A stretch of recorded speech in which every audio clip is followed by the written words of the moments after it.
Thank you for joining My Why podcast today. I'm super excited because this is a premiere episode. This podcast is where creatives and entrepreneurs are going to be able to talk about their passions and the reason why they do what they do. Today, we're going to be talking about entrepreneurship. That's going to be all about entrepreneurship. We have Bianca Benson in the building, who is the creative director and owner of Digi Design Studio. She has over 10 years experience in graphic design and entrepreneurship. She has been featured on Good Morning America and is a member of the Bow Collective, which is an organization and sisterhood of the nation's top 1% of small business owners who work collectively to bring capital resources and opportunities to Black women enterprises. Obviously, me being your sister, I know a little bit of the background, but I'm excited for other people to hear about you and your journey as an entrepreneur and just kind of giving good wisdom as somebody who's been an entrepreneur for so long. You are a veteran in this game. What inspired you to get into graphic design to begin with? So I first started off almost 15 years ago. I was in computer science at the time, and I was dealing more in the science realm, but I was finding that I was lacking creativity in the career path that I've chosen. As a dancer, studio dancer, I just have a natural knack for creativity and artistry. So I thought about switching majors. I ended up going by the graphic design department at Arizona State University, and I saw all the kids had the same kind of clothes that I was wearing at the time, very eclectic and very artistic. And really, their clothes is what made me think that I was right at home. They seemed to be a little more into the style-wise how I saw myself. And I basically just signed up for school that next semester to start in digital design. I didn't know much about it. I tried learning a little bit, trying to make a flyer, but it just never happened. And I didn't really have any background, but I knew it was something that was artistic. So I went and took my first design class, and I instantly enjoyed it. I started off in Photoshop and just learning the different principles. And then from there, I started doing student work as a student designer. Then I moved into getting my first design job while I was still in school in Washington, D.C. And that job kind of opened the doors for me to start working with other clients and then eventually deciding to take the leap to start my own business. So I've had my own business now for almost 9 years and just been taking that half designing my skills and then on the other end, learning how to become an entrepreneur and how to run a business. What made you go into computer science initially before even seeing graphic design? Like, you just like computers, or is just something that you just naturally good at math, good at memorizing things, good at formulas. So yeah? kind of was natural for me to move into computer science. But as mentioned, I just felt that it was, in my terms, it was too black and white, and just needed something with more color to it. So. Okay, and then with that, what people talk about pivoting, how being open to being able to pivot. How important is pivoting, just in general? Well, I'll say it was easier to pivot because I had no. I wouldn't say I didn't have dreams, but I was much more flexible in my early years where I just was willing to take the risk. I kind of didn't, yeah, I didn't even understand what digital design was at the time, but yet I was still willing to take the risk. I think that as time has gone on and now being in my 30s, would I have taken such high risk? I'm not sure because at the time I just was flexible and free, and then it kind of just formed into something versus me wanting to have always been a graphic designer. Initially, I wanted to be a scientist. So it just kind of morphed into this, and I was willing to take this chance, and it just happened to be the career path that I actually should have been down in the first place. So, Yeah. So we're gonna kind of shift into more of the entrepreneurship side.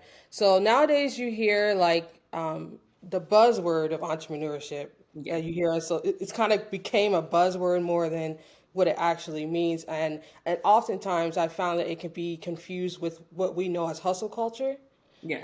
What does that? What does entrepreneurship really mean, and what has been your experience? What has your experience been in the 9 years you've had your own business?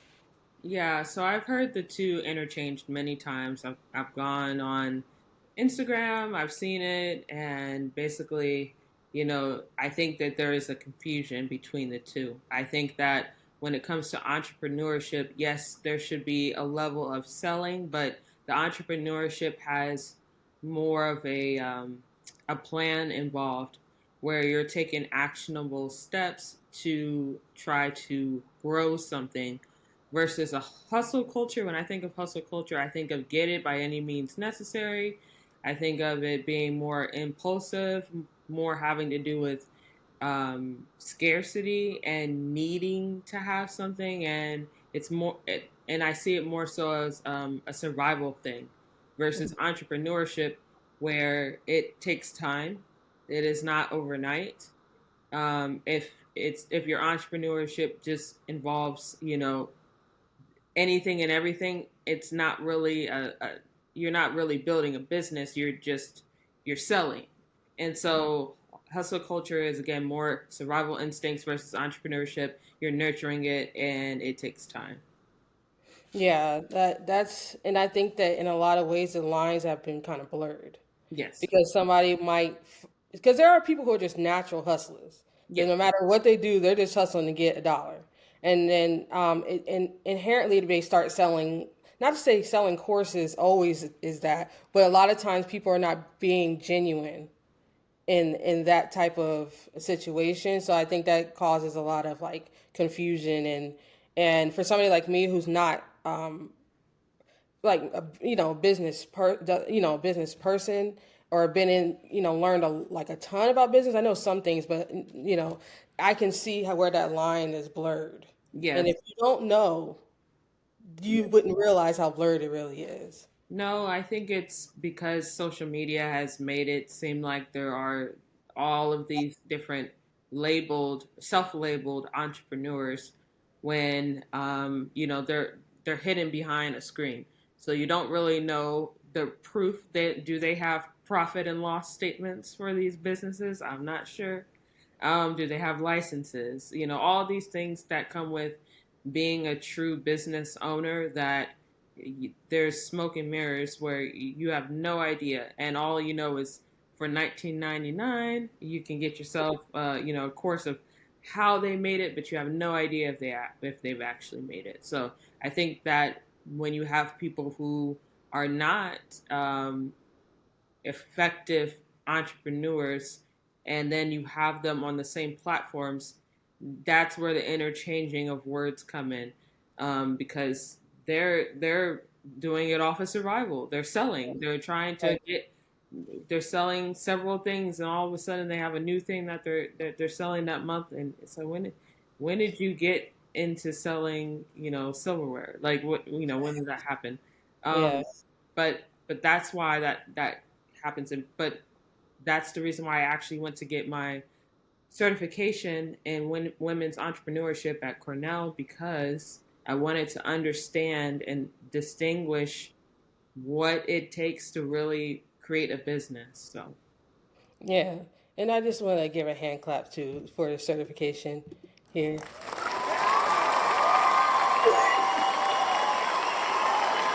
A lot of people don't go out their way to actually learn more knowledge to be better at what they do.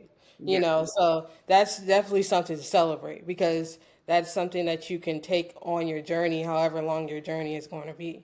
So, being a creative, because like I said, we talked about graphic design and we talked about entrepreneurship. So there's two sides of you. There's the creative side of you, and there's a businesswoman. So, but most creatives aren't, like I said, naturally business savvy, or they don't really care. They want their art to be what matters at the moment, pretty yeah, much. And so, obviously, it's not a secret. You're my sister, so I understand your natural personality. It's a little more introverted, Yes. And people wouldn't know that when you're in certain settings, networking and selling and doing that stuff like that, you have to come outside of yourself Oh yeah, it's not. to do it. So how have you been able to, I guess, adjust to navigate both areas? Well, I had to learn it. These were not skills that came to me naturally. In fact, there's still some skills that don't come to me naturally that I either have to hire someone to do it or I have to train. So I think that when it comes to being an artist or a designer of any of the sort, that's a whole nother thing to become a business owner.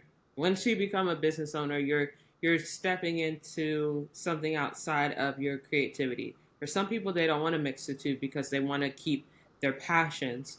But for those who want to step into the realm of business, you do have to acquire things like how to do your taxes. How do I Yes. get certain licensing? Do I need to get business insurance? Um, how am I going to charge? And what am I going to charge?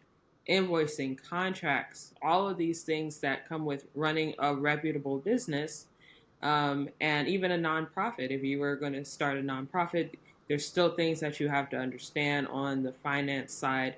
And then also, if it's going to be a situation where you're using this as income, you're going to have to consider, the hours that you may or may not have to work. All of those, getting clients, getting clientele, all of those things that go into creating a business. So it's really just figuring out whether being a business owner is right for you, because there's plenty of designers that just like to do it for fun, or they decide they only want one or two clients and they, for the community, and that's it. You have to decide what you're wanting to do, and then if it's a situation where you're wanting to expand, you need to go out and train yourself. There's plenty of classes. Like for myself, I got my certification, and there's courses that you can take that really can help you to do that. So Yeah, that makes sense. And like I said, somebody like myself who, like I said, I always say I'm a fake me out extrovert because like I know how to navigate that very well, but I have to come home and be here for a while to energize myself to go back out to do. So I think a lot of creatives are like that. And the thing is, I think there's an assumption that if because you may automatically be like that, you have so much fear, it kind of boggles you down, you never step out you yeah, know yeah. what would you say to that person who has like the fear kind of holding them down to kind of step out? I wish I could tell you that it goes away, but it actually never does. Actually, I went to see Aisha Curry at a speaking engagement, and someone asked her, "How do you get over imposter syndrome?" And Aisha Curry said, "I never got over it." She was like, "I don't know." She's like, "I know it may seem like because I'm my husband's and herself like that they're out there, but she said that she just doesn't anyways." And that's the same advice I would give. There's never a time where I'm talking, I mean, my sister knows personally, there's never a time that I'm talking to a client or a bigger client where I'm like, oh my gosh, I hope this goes well. There's never a time that I don't have the butterflies in my stomach. I think for myself, since I was a studio dancer and I had to get on a stage, I learned what butterflies feel like, and I've learned to do the routine even with butterflies. So I think that translates into business, where when I'm walking into a place, I'm well aware that all of a sudden I need to go to the bathroom. I have butterflies in my stomach, but I just do it anyways. I may even want to pass out afterwards, but I just learned to be okay with that feeling, because I ended up get rewarded for that. I know for many people it just stops them this instantly. Like I don't know what to do, or feeling like whatever steps they make is not enough. Uh, Mm-hmm. it's just a matter of pushing past yourself and being willing to risk looking crazy. It's absolutely, that's what it is. You're gonna risk looking crazy every time, and then just be okay But with that. there's an element of delusion Yes, involved. absolutely. And like I said, Aisha Curry mentioned that she she said she has no idea why people follow her or listen to her. She's like, I don't Mm. know why people are willing to listen to me. And she said it shocks her every time. So Wow. you're going to be shocked every time something works out. Just let it be that, and where if something doesn't, just let it be a part of the process. But that's another thing to accept. It's not always going to go well. That's Mm. just what it is. I've had times where I've had the best clients of my life. When I did some work for the White House Congressional Dinner when I was working in DC, that was great. I've also had a time a client called me and said, "I hate everything you just sent me." I mean, hated everything, hated everything. And guess what? I had to be okay with all of that. I can't take it personal. Um, Right. Artists take their work personal. So there's that line. That's where we're that line we kind of mentioned between being a creative, being a businesswoman. There's a fine line right there Yes. of that when you're in business, you really can't take it personal like you No. would if you were just being an artist. Especially if you're an artist. It's one thing for someone to say, this isn't right about something that's like It's a mechanical. service. Yeah. It's a whole another thing if you are painting for somebody or making a logo design and you are like so happy you spent so much time and they scrap it as if it doesn't even exist, and then they want something that you would never think that's best for them. There's a fine line between giving the client what they want and also being satisfied with the work. And as a business owner, you gotta meet somewhere in the middle, and you gotta be okay with hearing, "I do not like this." Mm. You gotta be okay with that. So, what is some of the I'm sure you've got a ton of advice in your career so far. So let's start with the best one first. Let's start with the glass half full first. So what is some of the best advice you've ever gotten, and what is some of the worst advice you ever got? You can do one each. It's fine. Okay. Best advice I've ever received was to ask for work to come to me with ease. So somebody had made a point that like it was just a colleague of mine, very insightful, just making a point that no matter what industry you choose, there's someone who is barely making it and someone who is living an extravagant life in every industry. Hairstylists, chefs, Mm. all types of different industries, and designers included. They and business owners included. They told me there's the highest and the lowest, and to just keep your eyes on getting the best work for the most ease. So not burning myself out to get where I want, but believing that I can get the clients that I want that coincide with the life I like to live. So for me, it's my sister will say there's no secret that I like to live a very leisure life. I do not care to overwork myself, never have and never will. So Mm. I've built like spiritually and mentally every day. Actually every day I recite, money comes to me with ease. And I also have something that goes along with that about my business, but the point is that I'll always have clientele that fit what I need for my lifestyle, and then be okay with other people getting what they want in their lifestyle. But for me, it was Yeah. the advice was just picking the life I want and saying all the time, and then letting it happen. And so that's actually what's happened for me. I've been able to live a leisure life. I can take care of my child, and I can still do what I want to do. So that was a great advice. Um, Worst advice, I have a couple, but I'll say the worst one is you can sleep when you're dead. I think Mm. that's the worst That's the advice. one you used to hear you still hear all the time. People saying basically run yourself ragged. Yes, you can sleep when you're dead. You need to get sleep. Mm. You need to get sleep. you do not have to compromise. It almost ties into the best advice because you don't have to compromise your well-being, your leisure, your sleep if you can believe that you can have it that way.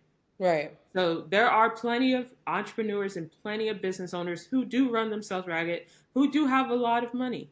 But for my own opinion, believe that anyone could have whatever level of whatever they want if they believe it that way. I believe I do not have to have that mentality of sleeping when I'm dead. I can get 8 hours of sleep and still have the clients that I want. So it's a what I'll say is it's a balance of skill and knowledge because I had to build the knowledge, I had to build up my skills, but the mentality does play a huge role in all of it. Mm. Okay. If you believe that you have to run on 2 hours of sleep to make your business work, that's exactly what you'll have to do. But Mm. if you believe that you can make a life with sleep and have time for your family and have time for vacation and be able to take care of things, you absolutely can, coupled with your skills, coupled with your knowledge in the industry. But that all plays together. So Right, right. And like I said, well, we live similar lifestyles. Leisure, it's nothing wrong with wanting to be able to enjoy what you have while you have it and being able to still progress. And I think that there is a place for your, spirituality that plays a role, like you talked about, and how that a lot of things, there's certain things just get taken care of in the underbelly that you don't even have to worry about. So when it comes to fruition, you're just walking into it. Things exactly. things have already been taken care of because you've kind of been connected in different ways. And we as beings are just this flesh is not.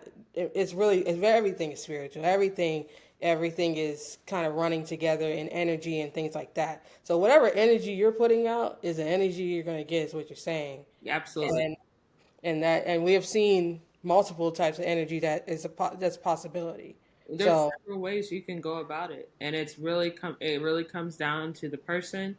It comes down to what they're wanting, and whether you're willing to let time pass and be patient to have it. mm, When it comes to being an entrepreneur or a business owner, there is a level of acceptance that you have to have, that there is some time you need to put in.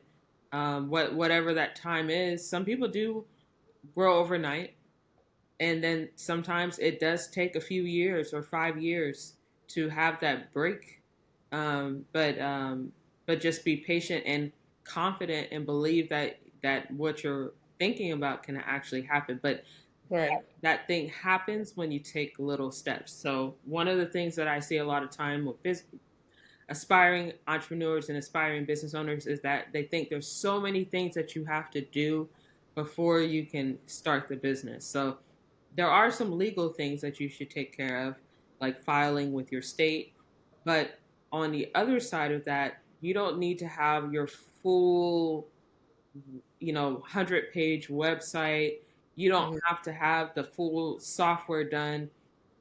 Find ways that you can make little steps towards your goal, and that's going to take you to where you're trying to go. So sometimes it can feel overwhelming. A lot of when I went through a business entrepreneurship boot camp in DC, one of Mm-hmm. the things they taught us was what is a viable product or service that you can offer within the next 90 days. And the reason why they did that is to allow us to make smaller steps towards our goals.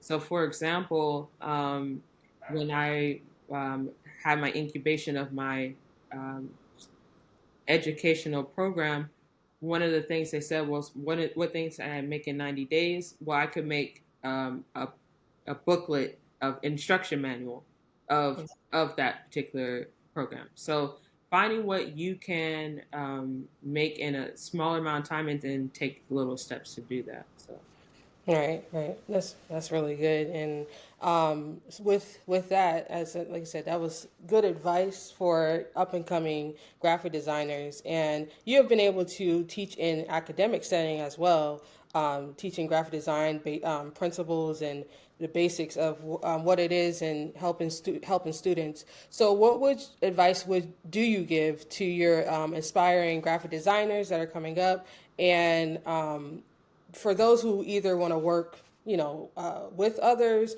or they want to go out and do their own thing? For aspiring graphic designers, I would say remain confident and remain calm. There's going to be a lot of times that you see someone's work is better than yours, or you think it is, or you think that your work isn't good enough. Remain confident and remain calm. You already know 90% more than the average person. Just practice makes improvement when you're learning different ways to design, especially nowadays where you have things like AI implemented. I've been a designer for almost going on, it's between 13 to 15 years now. Um, and I'm still learning things. I'm still learning things. So don't be afraid to admit that you're still learning, learn the skills, but keep your confidence up. And eventually, the portfolio that you're wanting, it will continue to expand. And then, if you're looking to become a business owner on top of that, get the training, get the knowledge, seek out resources, look into getting a certification, taking some courses somewhere. That's going to be a big help for you to understand the financial side so that good old Uncle Sam isn't knocking on the door. You don't want your Uncle Sam to come visit. You want him to be Arisa, coming to you get you. want him distant. You want that him to be a distant family member. Right. So just make sure you're getting that skill set put in place. Okay, so obviously this podcast is called My Why. And so what is your why? Why do you continue on this journey through all the roller coasters that, the ups and downs, anything that may be coming at you, you still continue. What is your why? I think you know what part of my why is actually our grandmother. Mm. See, years ago when I was still a child, she and she still says it to this day. She had a dream and a vision of me in a business suit with a business briefcase, and that she knew I was a business owner. She has told me that since I was a child, and I can confirm. yeah, and I think yeah, it would be hilarious if I was actually making it up, but it's true. Um, Seriously, that would be hilarious. You could totally fact check. Um, but because she said that, it's always been in my mind. It's just been a thing that I've always thought that I could achieve simply because she saw it for me. And then that plus having the support of my family, thinking about how I can build a legacy for my family, my own legacy through my daughter, all of that plays a role of why I keep going. I think about when I was on Good Morning America. I think about the calls that I received from family members who were proud of me that I just never thought that they were even thinking about, any impact. And I realized the impact I can have on my family for generations if I just continue. I may not always see everything, but everything has been playing out the way that I envision. And so it's just a matter of staying on the path, whether things don't look like they're moving. As long as Right. my heart is in the right place, and as long as I'm making, a self declaration that I'm going to keep pursuing it, that's what's going to happen.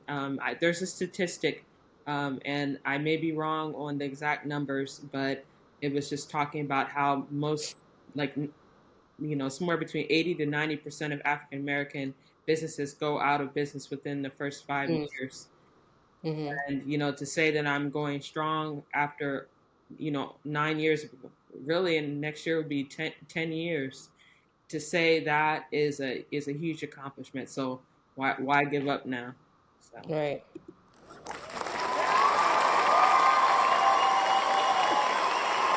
our next segment is called I Heard It on the Gram.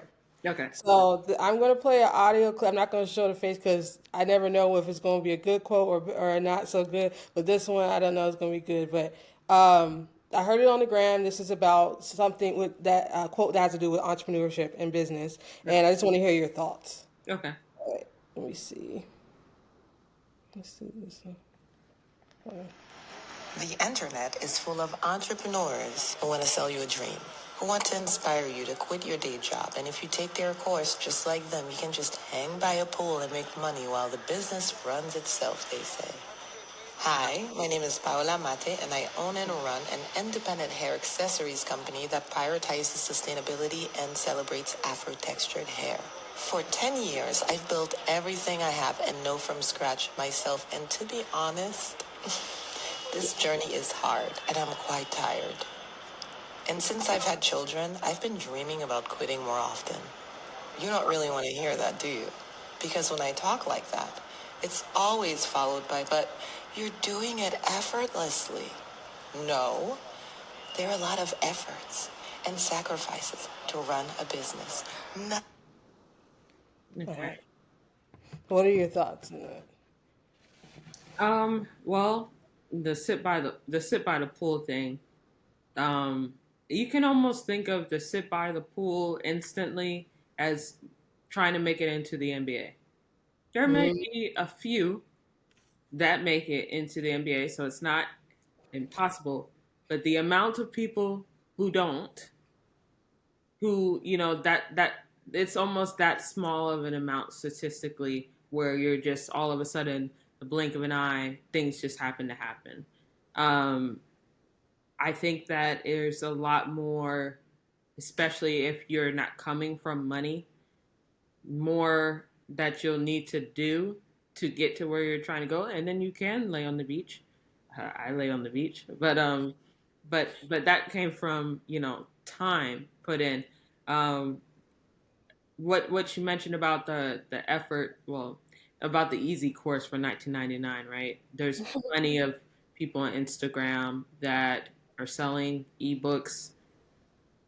What I steer away from, because I do take e-courses, Yeah.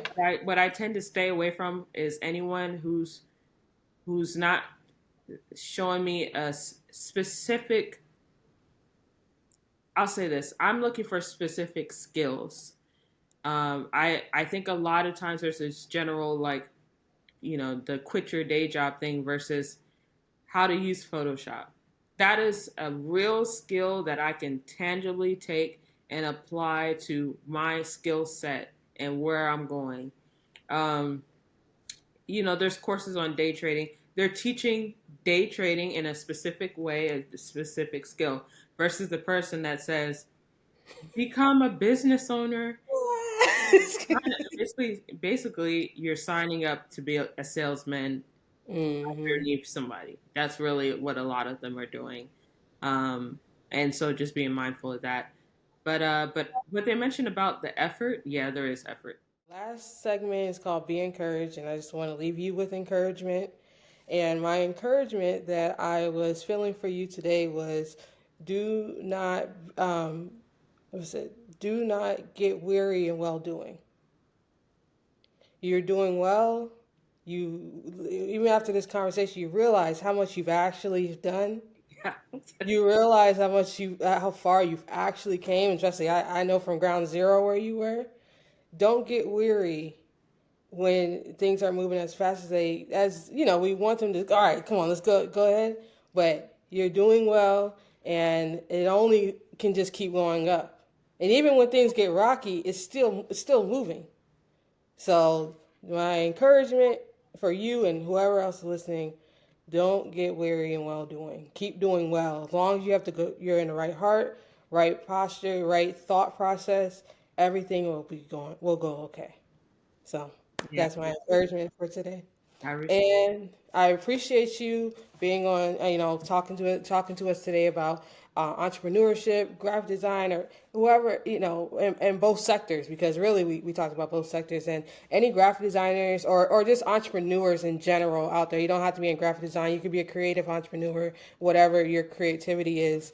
just, be encouraged and know that was it a marathon?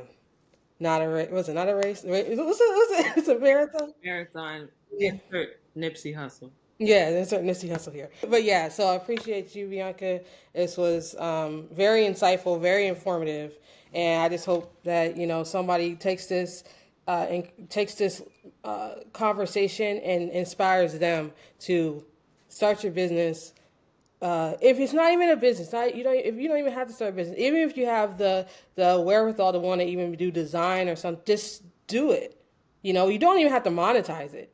You just didn't do it, because at the end of the day, I always say that I think that depression will go down if people were able to just be more creative in the way they want to be. Yep. And so thank you so much.